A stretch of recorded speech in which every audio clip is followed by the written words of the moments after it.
Good morning, good morning. So it is currently 6:57 in the morning.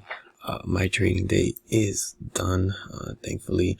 Did have a nice trade going on from London last night, or pre-London last night. So pretty much the way that I took the trade was so price did gap at market open yesterday. And usually what tends to happen during these market gaps is, from what I've seen usually happen, is price usually fills them up fairly quickly. So this 30-minute candle, 1 hour candle close could have been a very nice opportunity to have taken sells. Most people would have been maybe faked out by it. Most people would have probably gotten in at the break of that low and probably would have been entered here and stopped out immediately as price continued pushing up.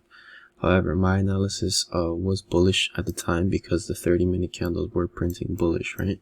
We did come down into the range, into the gap, and we did form some level of support.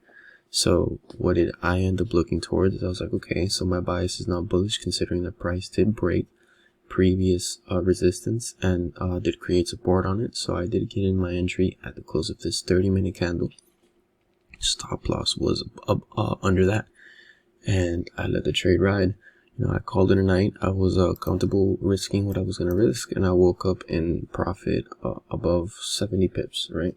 I managed my stops. My stop loss was below the previous 30-minute candle, and was taken out not too long ago for about 60 pips.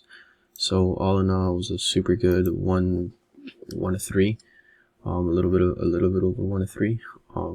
Very happy with the move for a Sunday to Monday morning, or Sunday night to Monday morning. So that's a really good way to start off the week.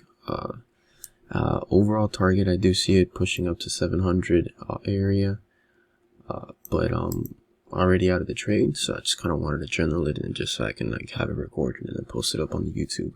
But pretty much that's it for today. It is December 14th, and I'll see you guys again on next New York session.